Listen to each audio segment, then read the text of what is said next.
Assalamualaikum warahmatullahi wabarakatuh. Kembali lagi ke channel Sejati 83. Kali ini saya akan membahas tentang cara kerja pompa oli dan cara mengetes bagaimana itu pompa selang olinya itu masih bagus atau tidak.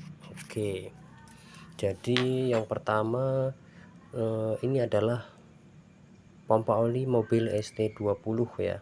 Jadi ini seperti jantung. Kalau jantung pada manusia itu untuk memompa darah, kalau pompa oli ini ada untuk memompa oli menuju dari tangki penampungan oli samping menuju ke rengkes mesin. Jadi ada yang rengkes ini untuk melumasi ke rengkes, dan ada di blok itu saluran 3 itu untuk melumasi. Oke, jadi ini dia selang olinya. Dulu saya kira selang oli ini ya polos-polos saja seperti selang pada umumnya ya. Ini bolong, situ bolong untuk ngalir oli, dah gitu aja. Ternyata setelah saya amati, setelah dari pengalaman beberapa kali bongkar, selang pompa oli ini ada katupnya, ada valve-nya.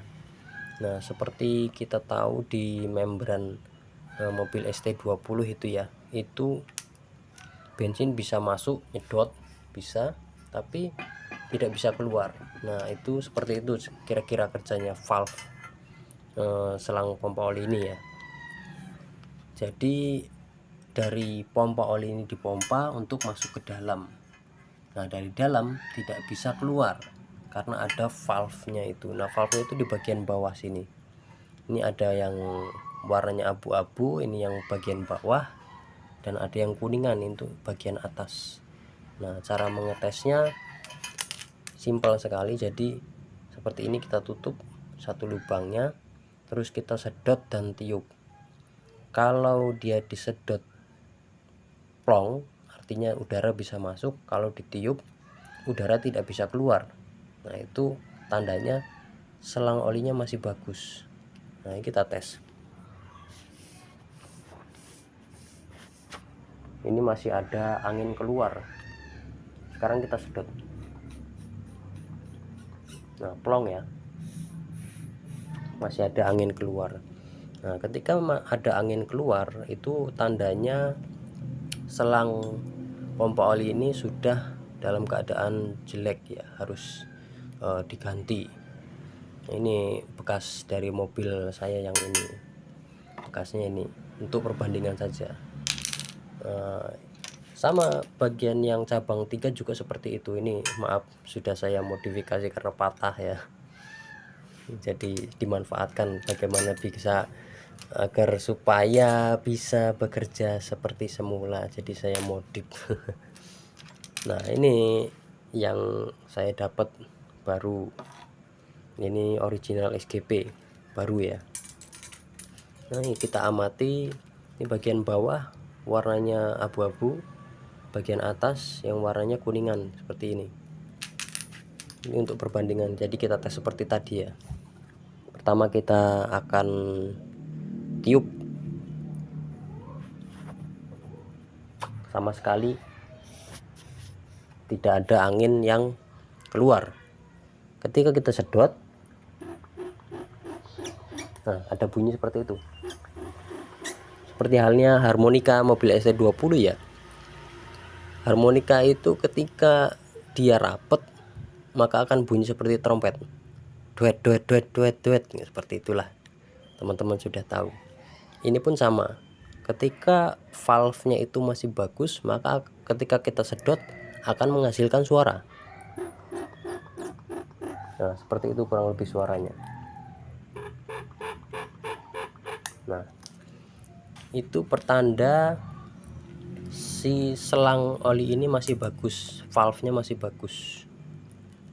Dia bisa mengeluarkan oli, kesedot ke kerengkes ini, tapi ketika ada kompresi tidak balik olinya. Jadi olinya tidak balik.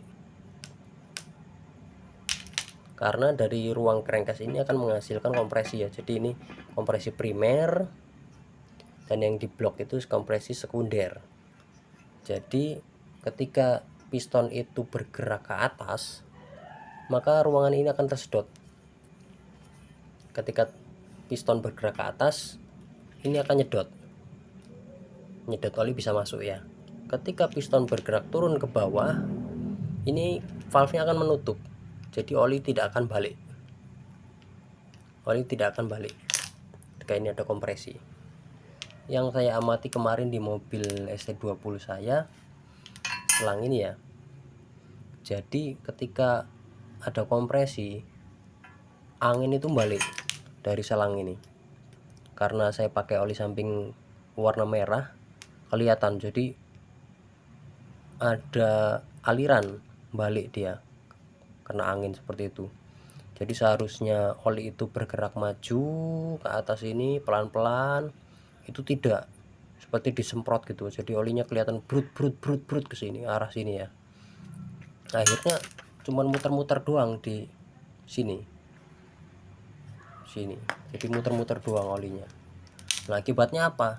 Banyak akibatnya itu. Bisa jadi ngejim, bisa jadi rontok laher yang di stang seker ini yang bawah dan atas, atau bisa juga pistonnya itu ganset, ngejim, atau silinder headnya melengkung. Nah, itu di situ. Jadi ini sangat penting.